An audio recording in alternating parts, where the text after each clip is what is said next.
Aloha, everybody. How's it feel? Good, good. Uh, I'm here to talk. I want to thank Jason for putting together this thing because I'm not that good with all of that kind of stuff. So I'll thank him in advance. I guess one question everybody could be asking is why am I standing here? I guess 200 years or more ago, I could be considered the konahiki of this area. Nowadays, they call me the general manager, president, and CEO of Kualoa Ranch. So, but I think of it like I'm the konahiki. It's my responsibility for the lands of Kualoa Ranch. This is a picture. Kualoa Ranch is comprised of three different ahupua'a. We'll talk about each one of them a little bit later. Kualoa in the middle, the Hakipu'u to the south, and Ka'a'ava to the north. And we'll go into all of the detail on that later. We'll go into some of the place names, but to me, some of the most important parts of this are the mountains. We have Kaniho'olani right behind us. To me, it represents our ancestors. We have Pu'uhuli, which is actually backs up to Waikani, Kahana, Ka'a'ava, and Hakipu'u. And Ohuluhuli is the meeting of the waves, where the backwash and the waves meet. And to me, a lot of the significance of that is in our lives, we don't know what propels us forward. How do you make a difference? So to me, we all have things in our life that propel us to do different things. Behind this mountain that you can't see, and on the Ka'a'ava Ridge is Pu'u Manamana. Manamana branches. These are, to me, they're representative of our descendants. Sometimes we can't see our descendants. But Pu'u Manamana is to me a representation that a lot of times we do things for the next generation. And then we also have in the name Pu'u over here, right over here, is Pu'u Pueo. Pu'u Pueo is to me significant because Pueo is known as Amakua. It's also a way to communicate with the gods. There is a legend that we heard that there was a battle, and a chief was the underdog, and a whole bunch of Pueo came in to help. Well, sometimes we don't know where the help is going to come from. The help can come from any kind of different places. And so for me, there's the mountains here are not only significant as part of the land, geology, history with the Hawaiian people, but I like to think of how do we put a spiritual attachment to things to help us guide in our lives. So I'm here because I get the badge. I get the badge. I'm the guy in charge. But how did I get here? So this is our mo'oku auhau, or whakapapa. So my great-great-great-grandfather was Dr. Garrett P. Judd. He wanted to be a missionary. He didn't get accepted into the American Foreign Board of Missions, but they wanted a doctor in Hawaii. So he married Laura Fish Judd, who he'd known for about 3 weeks, said, we'll go Hawaii, we're going now. And they left in 1827, got here on, I think it's March 31 of 1828. We'll go through a little bit more of him later. Charles Hastings Judd, it was one of his 7 kids who lived. And then after that, it was Julie Judd Swansea. That was my great-grandmother, Rosamond Swansea Morgan. She carried us through the Depression and all of that. And then my father, Francis Morgan. On my mother's side, we go back to Tuhi Tuhi Turua. We all have plenty ancestors, but while Dr. Judd came here in 1828, in the early 1800s, Samuel Randall went to New Zealand, and he married Tuhi Tuhi Turua. And they had a bunch of kids, and we have a whole bunch of whanau down there. Hannah Tuhi Randall was one of his daughters, and she married James Armitage, and they had Joe Armitage. James eventually got killed in 1865 in the Maori Wars, I think. but they were from the Waikato area. They're Tainui, so we're Tainui from the Huntley, which is just right next to Hamilton. And then Arthur, my grandfather, he emigrated to Hawaii in 1907, and Mother Margot. So that's our genealogy. I'm here with my son Jason. We both work at the ranch.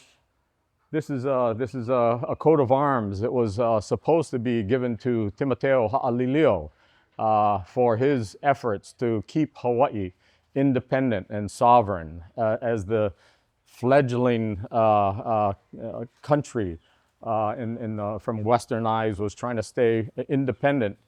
Timoteo Ha'alilio went around to try to negotiate treaties. Unfortunately, he died early, and Dr. Judd also took a lot of that responsibility and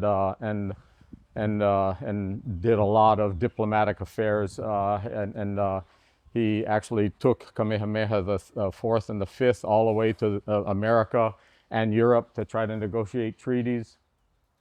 He actually sat on Queen Ka'ahumanu's tomb, after Admiral Paulet took over Hawaii and the British, and he was the one that wrote the letter to Britain to restore the sovereignty of Hawaii. And so he had a big hand in the early parts of Hawaii.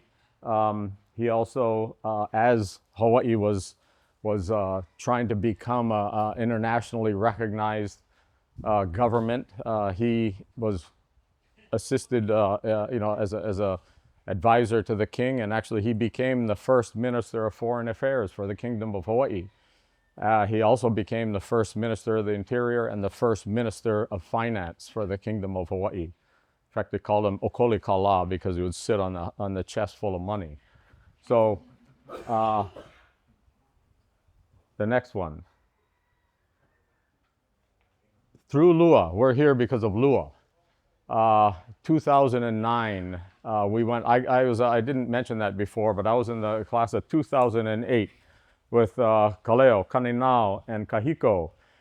Probably the best class ever. I think. Shall we vote on that? The most well-represented class, actually. So we'll go into a little more detail about the idea of marae, but we're doing all kinds of things here at Kualoa Ranch, and so the pa used to go down to Aotearoa, and we went to Aotearoa, and we had an audience with the Parliament of the Tainui in Hamilton, and as part of the protocol in Aotearoa and with the Maori, they're all talking in Maori, and we're not really understanding all that much, but I could hear that Dennis Hansen, our host, was giving my whakapapa and talked about tuhi tuhi tirua. And this guy later came up to me, Hori Awa, and he said, "Are you descended from Tuhi Tuhi?" And I said, "Yeah." And he said, "I am too." And so he was my third cousin. And later on, he had come over here, and we, kept in touch for a while. And he gave me my genealogy, our genealogy, going all the way back to Hoturoa. And Hoturoa was the captain of the Tainui canoe. There was 8 main canoes that sailed to that first went to Aotearoa, and so that was just one of the powers of connection that Lua and the Pa have. So, got to show off a little bit. So, this is us, and I think the first year went in 2009 and 2011. I think this was the Waititi Marae, I think. Then. Again, showing a little bit off. This is in Veterans Day. Wasn't it Veterans Day? Help me out. It was Veterans Day at the Punch Bowl. We were invited one year to do a presentation, open up basically the ceremonies there. And then we got the great opportunity to go to Olohe Kapi'ioho's place on Maui. And this is a work project on his heiau on Maui. So the Pa has opened up incredible opportunities and experiences for me and my family. So this is where we are. The geography of Kualoa. This is half of Kualoa Ranch. Ahupua'a of Hakipu'u on this side. Kualoa starts over here and encompasses all of Apua, which is now Kualoa Park.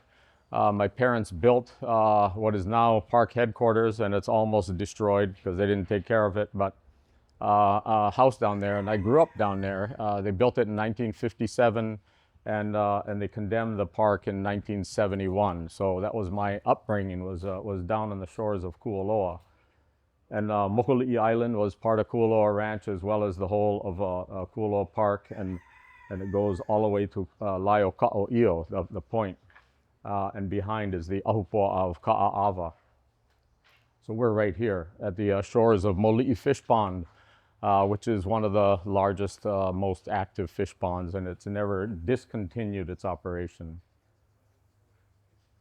There's a lot of different stories about Kualoa and the different legends. It was known as a pu'uhonua. It was one of the most sacred places on Oahu, where the olawapai, the whalebone ivory would wash up. The mo'olelo of Hi'iaka and the dragon. It was known as the place where the sacred drums of Kapuhula and Ka'aulapunavai were kept. The cliffs, which is the Kualoa Mountain, which is our Mo'okuauhau. Before that, it was known as Paliku, and before that, it was known as the Mo'okapu o Haloa, the sacred cliffs of Haloa. Pele and Kamopoa'a had legends in the area, and there's a place called Holoape'e, which is right around the ridge, right over here. The Hokulea has deemed that this is its spiritual and ceremonial home, and our Moku Kaha'i has got the manu, the bow and the stern that are out of the hulls of the Hokulea. So it keeps on going, and there's just a lot of different legends, and one of the legends that's not even a legend; it's actually recorded history that when Kahikili was the king of Maui and Kahahana was the king of Oahu, and Kahahana was trying to make peace with Maui because Kahikili was much stronger. And Kahikili said, okay, I will not attack you if you give me Kualoa. And so there was a council of chiefs. And the council of chiefs said, you can't give Kahikili Kualoa because you're not ali'i by birth, and it wasn't yours to give away. And Kaupulupulu was part of that. And he was the one that was saying that this is one of the most sacred places on Oahu. So there's just a lot of different mo'olelo about that. Where's my water? So this is, we do a lot of things to try to honor some of the mo'olelo about the place. This is a painting that hangs in our what we call a history hall that I got one of the people at BYU to paint, and it's a depiction of Kaupulupulu and Kahahana and the story that I just mentioned. And of course, Kaha'i, he is noted as a renowned navigator, but he's also noted for bringing the first ulu to Oahu, and he planted the first ulu in Ewa and then also in Hakipu'u Valley, and the ulu's still there, and we're making another landscape feature that'll honor Kaha'i and Hakipu'u. Again, this is a kind of interesting. So Dr. Judd and King Kameha Kauikeoli had a very close relationship. That's a reproduction of the deed that this is our 175th anniversary this year, when Dr. Judd bought the ahupua'a of Kualoa, and I think it's November 20th of 1850. And this is a picture of the deed. And so we feel not only a business and just a general stewardship obligation, but this is Ali'i land, and we feel like it's our responsibility to really take care of not only the land and it's mo'olelo, but this is the king's land. And it just so happens that the ahupua of Hakipu'u was the king's wife, Queen Kalama. Hakaleli Poni Kapukuhaile Kalama was her name, and she that was her land. She had a lot of land in Windward, Oahu, and so when she died, it went to her uncle Charles Kanaina, and then when he died with no heirs, it was sold by the court, and Charles Hastings Judd, number two in our line, bought it, and that was in 1880. What's not depicted here, so Charles Judd was the chamberlain to King Kalakaua, and he traveled with him around the world, and he was a devout, they grew up together, they were born almost the same time, and they grew up together, and he was a trusted advisor and the chamberlain to King Kalakaua. He bought the ahupua'a of Ka'aava actually in 1860. The original awardee was Josua Ka'eo, another ali'i, and he sold it, and then to some guy, and then that guy sold it, and then another guy sold it to Charles Judd in 1860. So by 1850 was the first parcel, 1860 was the second parcel, 1880 was the Hakipu'u, and so by 1880 the ranch is what it is today. What's the next one? I will talk about my great grandmother, Julie Judd. So she was descended. She was one of Charles Judd's four kids, and Kalani actually is married to another descendant. And if you look around, there's tons of Judds all over the place, and Olohi Kalani. But if it wasn't for Julie Judd Swansea, Kualoa Ranch would probably be way different, because Julie was married to a guy named Francis Mills Swansea. He was a successful business person, and he built up enough wealth that Julie was able to buy out all her siblings. So instead of having over 1,000 owners, it's a very small company, and it's easier to run a company with a small number of owners than it is something different. So that's what we credit my grandmother. So Dr. Judd started it, Charles Judd expanded it, Julie again consolidated it, and then my grandmother Rosman, all the challenges, and we'll go into it a little bit, but we tried all kinds of things.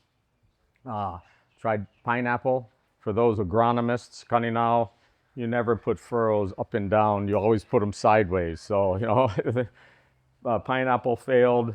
You can see the back then almost a lot of Hawaii was a lot more barren than it is now. So it was the first sugar mill, 1863 was started.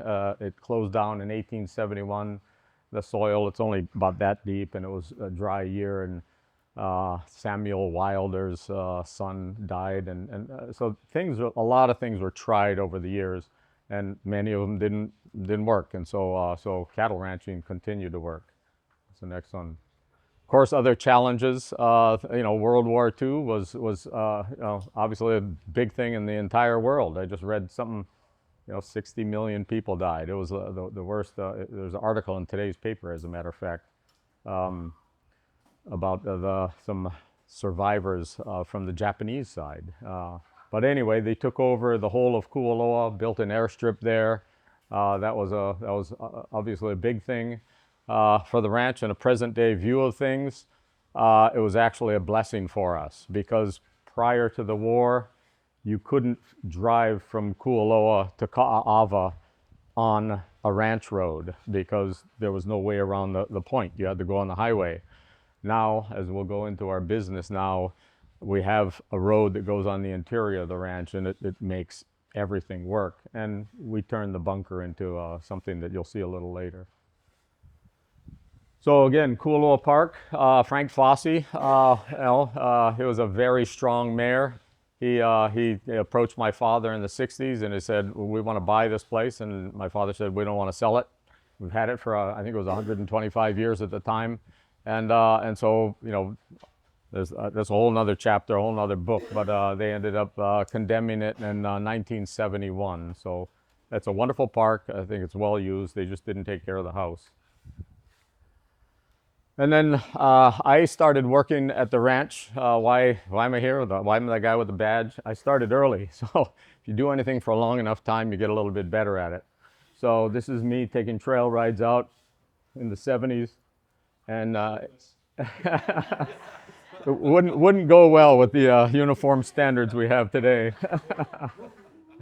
Actually, maybe that was this. Probably friends, probably not paying guests. But I started working here as a 14-year-old in high school, and so I worked summers ever since then.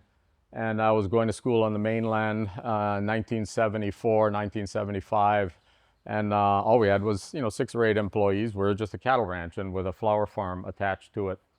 And I asked my father, can I try to make a career at the ranch? And he said yes. And so I said, can I come back and go to UH? And so I did. And I took Hawaiian language and agronomy and accounting and all this other stuff. And that's when, then I asked them, geez, this is great, and can I make a career? And so I became the general manager in 1981. We were still losing money. We weren't solvent, and so we thought, well, let's. And I was at a board meeting. I was the first one in my generation to be on the board, which means you sat around the kitchen table with all the older people. And so my grandmother, my great aunt, who owned 2/3 of the company, and my father, my uncle, and my aunt, and my grandmother said, we don't want to sell, we don't want to develop, and we don't want to just be a landlord. And so that was the kind of marching orders that we've been going through ever since. So we looked at the opportunities. What can we do? Just agriculture is not going to make it. And so we turned to tourism. So we started a separate company in 1985. So this is also not only our 175th anniversary of being the stewards of the property, but it's our 40th anniversary of being in the tourist business. Our first day we had 23 people on April 1st of 1985. And so it was definitely humble beginnings. And we target marketed the Japanese visitors for the first 10 years from 85 to 94. And we had helicopters, jet skis, scuba diving, Hobie cats, windsurfing. We had a gun range, so we had all these different things. We subcontracted some of them because the Japanese stayed here for 5 days, and our value proposition was you can do everything you want to do outdoors in 1 day. So and we didn't deal with the customers as much as we dealt with the travel agents. So that's how we got our start, and we were successful for 10 years, and then things changed. So we had to figure out, what do we do now? So along the way, movies came. They started filming a long time ago. Kirk, what's his name? Kirk Douglas, and they filmed a bunch of different stuff in the old days, and then the original Hawaii Five-0, Magnum, but 1992 is when Jurassic Park came. And they only filmed here for 3 days because the island of Kauai was destroyed and they needed to finish it. But over the years, we've had hundreds of productions, at least 50 major motion pictures and hundreds of TV shows. So this is just a small amount of the different things that have been filmed here. So as we look at the different things that we've got going on, we have to acknowledge that this is a reason why a lot of people come here. We call it the sell-in. People love Hollywood, but that's not who we are. We're Kualoa Ranch, and we like the culture, and we like things that we'll talk about a little bit more. But this has definitely been very helpful for the development of Kualoa Ranch over the years. So right now we have a lot of different things that we offer. I don't know if I'm jumping ahead, but we have now 500 employees. We just had our record month ever. We probably did around 100,000 visitors in July. We have 9 different tours and activities. We have a horseback ride, we have ATV rides, we have 4 different main tours of the ranch, we have a zip line, we have electric assist mountain bikes. So that's the economic engine that drives the whole company, and not only and there's a lot that goes into that, and I'm not going to bore anybody with the details. But in order to be successful, you got to have happy customers. So thanks to you, and thanks to you, and thanks to 500 people, we've got pretty happy customers. And what's more important is we have what we like to think is pretty happy employees. So, but what do we focus on? So you really, when we look at branding, this is a business thing, but you got to really look at branding. What are you presenting to the community, to your employees, to the guests and everything, whoever's buying your product? So natural beauty, that's key. We've got the history and the Hawaiian culture that we just talked about a little bit. We are actively engaged in agriculture and conservation, and then education and the community. Those are really who we are. We're not Hollywood. We use Hollywood, but this is the kind of stuff that is what we think of ourselves as.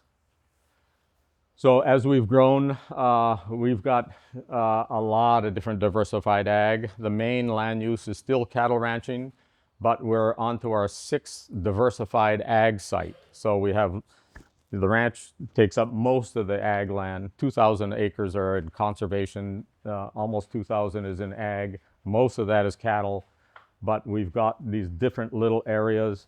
In the very back of Ka'ava, we're carving out a place that used to be along the stream that just had bushes. Now it's what we call a canoe plant feature farm. So we're just planting all the canoe plants. These are not native to Hawaii, but banana ulu, maya, that is banana, uala, kalo, all of those kind of things. But we've got 6 main diversified ag areas. We're in Moli'i right now. This is 60 acres above the fish pond and below the highway, and it's a 125-acre fish pond. That's one of them. The area where Lua sometimes practices what we call pahalona on that side is 40 acres. We have aquaculture over there. We've got kalo. We've got leafy greens, and in Ka'ava. We've got a similar one, and at the very north end in Makawa, we've got another ag one. And so we're not only doing it, but we realize that we need to make an impression on our community. So we got an amazing ag team led by this guy Taylor Kellerman, and so we've developed a brand called Kualoa Grown. 168,700 pounds of local food produced. 17,000 chocolate bars last year, 47,000 pounds of beef, 18,000 pounds of pork, almost 4,000 pounds of shrimp, and eggs, 36,000 eggs. And so anyway, we're producing oysters in the fish pond. So available at our market. yeah. A discount one day only. No, just kidding. So it's good. I mean, it feels good to do that kind of thing, and it resonates with everybody. It's because it's not just greenwashing or pretending we're doing this kind of thing. We also have a very active stewardship crew. We've got a lot of people in the stewardship crew. I think we got at least 12 people that are just taking care of the land, and so. They not only eradicate invasive species. If you look around, albizia is one of the biggest pests that is all over the state. But while we have them, we kill them as fast as we can. And there's other species that we've targeted. Some, it's hard because they've gotten away from us, but we're not going to give up. So we not only get rid of invasive species, but we outplant a lot of native plants. And so we are also planting over 500 koa trees. We probably have 500 ulu trees too in our diversified ag. Where you grow a koa tree in a nursery, and then you plant it. So like all of our koa, the 500, most of them are actually in the pasture, and cows love koa, so we have to fence each one of them. But now the oldest ones are about 8 years old, and we've taken the fences off already. These are all koas? planted. The oldest are about 8. And they're, and I, yeah, planted some in Hakipu. I'm 60, almost 69 now. On my 65th birthday, we planted some. So it's not that old. It's less than 4 years old, and it's 20 feet high now. So it's pretty amazing how sometimes they grow fast. So then we also do a lot of different things in the community. We have an education program that, oh, look at this. We got some. So this is Makana. This is my wife. She looks like that still. But this is, and then over here we have Pico. And is Pico here today? I don't think she's here. So Pico said she was born and raised in Hakipu, and she was. So our education programs go back to the early 80s, just about the same time that we started the visitor business, because my wife's an educator, and so she started education programs. So last year we did almost 16,000 people in the education programs. Probably about 12,000 of those were kids. So we're focused on that a lot, and then bridging culture and community. So we're trying to do a lot of different things. We're part of groups that local IA. We're trying to do different things in the community instead of just staying insular. So we've been looking at how do we, again, support, Hawaiian culture initiatives, and we have a lot of different projects. And again, through Lua, going to Aotearoa, and actually, this is, how am I doing on time, Kani, now? Okay. So serendipity, I was on the board of Land and Natural Resources for 4 years, way back when, and one of my constituents on the board was Sam Gon. He's a wonderful man, and know a lot. And just before the meeting started, we were just chatting, and he said something about kuhi kuhi puone. I said, oh, what's that? And he said, that's the guy who decides where things should go. And well, that's interesting. And since we do a lot of tours and we try to tell stories, our whole business is about telling stories. And sometimes it's ag, sometimes it's stewardship, sometimes it's Hawaiian culture. Since we're the Kualoa area is so sacred, we knew we wanted to do something about heiau and the relationship with the ali'i and training ground of chiefs and heiau. And so, been working on this project for about 3 years. Well, built a wall, and I knew it was going to be in this area, but it just didn't gel, I suppose. So the day after Sam Gon and I were talking, we went up to Papahanaukua'ola and ran into Billy Fields. Billy Fields is a very noted heiau restorer, and we had a connection because he's from the Big Island, and we got a lot of similar connections, and I knew him. And so I said, oh, do you mind coming over to Kualoa? We got an idea that we wanted to put together, put something like a heiau. And so he came and he said, yeah, you should go right there. And one thing led to another. So he built this, Pa'imi Na'au. This is us in 2013 when it was finished. And it's Jason's brother, Kyle. And this is a couple of years ago. And so it's anyway, that's one of our bigger landscape efforts to tell stories about the Hawaiian culture. We're working on one right now. This has been probably a work in progress for at least 6 or 7 years. Because Kanehoalani and Mo'okapu Haloa is the name, and Kualoa is the name there, wanted to do something to honor Papa and Wakea. So this is another work in progress that we're working to tell a story. So this is Kalo down here, and as placeholders, there's 2 pohaku here representing Papa and Wakea. Then if you see up here, so Pa'imi Na'au is the heiau that's just over here.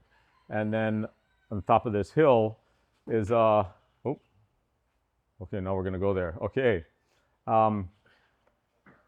Through Olohi Kapi'ioho and La'au Lapa'au, we became acquainted with, the importance of, the sun and Anu'u Tower and awa ceremonies. And trying to look at how to create a complex instead of just one thing here and one thing there.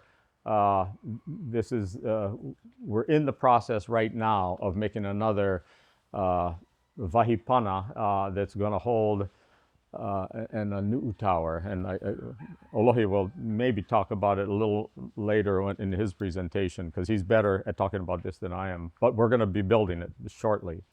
You want to go all the way back? So again, we're talking about what are the different things we do to try to honor the culture. This is one of the springs in Hakipu'u. There's 3 main springs in Hakipu'u. And this is the ulu trees. When I was young, they're there and they're starting to get overgrown, but we put some walls around it, and the spring itself is right here. Of course, Ku has a connection with Ulu also. Because his village was going through a famine, and he sacrificed himself, and out of his grave came the first ulu plant. So we wanted to do something to honor him, and then we're going to be putting another thing, and we'll be working with the Polynesian Voyaging Society to get a picture of the Hokulea off of here. Again, we're storytellers, and being able to tie Kaha'i to Hokulea to this area is and they're very receptive to working with us. So we call this place Punawai Ulu. Fish pond, again, the most never stop production. 800-year-old fish pond. The original wall is 4,000 feet long, starts over there and ends over there. We had George Uemura, the kia'i of the fish pond. His father started running it in 1927. He retired in 1994, so he had a long run there, regarded as one of the premier fish pond operators that there was. This is another one of our canoe plant feature farms in the lower part of Ka'ava. This will probably end up being 6 or 8 acres of just canoe plants. And you can see the road goes through it. It's a tour road, so we do things so we can tell stories. And that was, go back. Yeah, so when Olohi was here last time and we had an Ava ceremony, he looked around and so where's the popolo? And so here's the popolo. So here in this pasture, it was, so thanks Jace for taking that picture. That's great. So this is the last slide. Yeah, so this is Kava Mamua, yeah, Kava Mahope. So through the past lies the future. So, yeah, thank you. Thank you. That's where I get teared up because that was his family. Put slides into just a choke. Yeah.